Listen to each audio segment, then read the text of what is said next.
Westchester, Pennsylvania was primarily settled by Quakers who brought with them a culture of equality and education. They were a very well-learned people and as a result did not do ghosts. But that doesn't mean creepy things did not happen. Take for example the early 1800s when the Westchester Borough Council decreed that there is simply too many people being buried inside the borough and that the decay of the bodies may very well be contaminating the water supply. So the Borough Council ordered that dead people could no longer live in Westchester.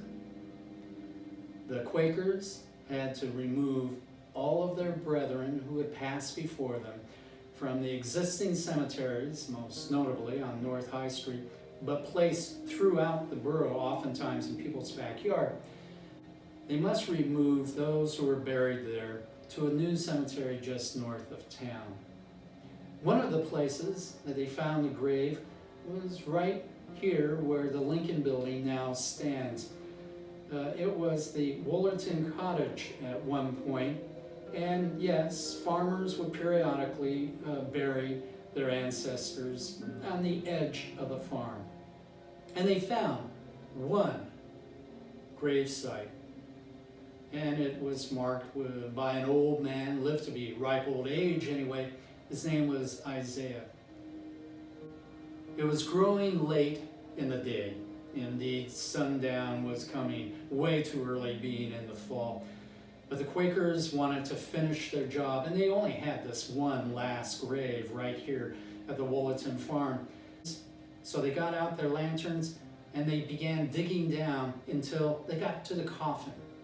And once they thumped the coffin, they dug around the coffin and exhumed it out of the grave.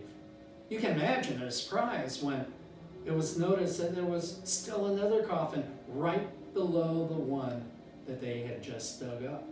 No one had any idea whose coffin that was or why it was there.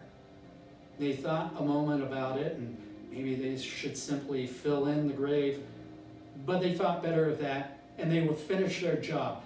They would take the coffin out. But they were very curious as to who was inside that coffin, completely unmarked. So they got out their tools, they opened the lid of the coffin, and they saw laying in state a young woman with flowing red hair and a white dress. She must have been remarkably beautiful in her day.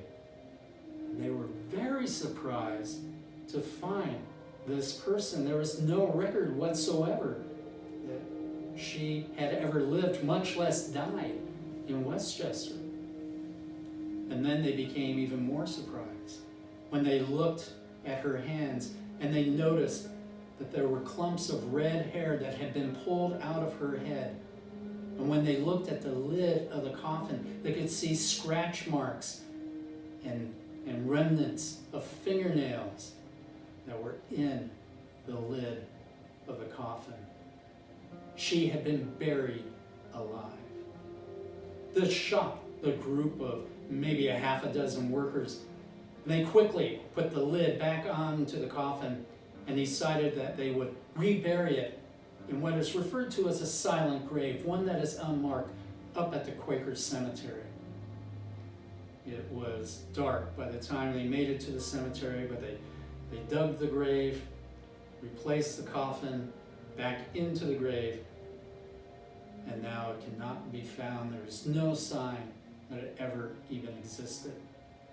After they finished that job, the head worker turned to all the others and said, "We must never, ever, ever talk of this event." By the next morning, everybody knew what had happened. But Quakers, being the way they are, they seldom spoke of it. And now we know the specter of a young woman who glides from door to door, and periodically we can actually even see her red hair.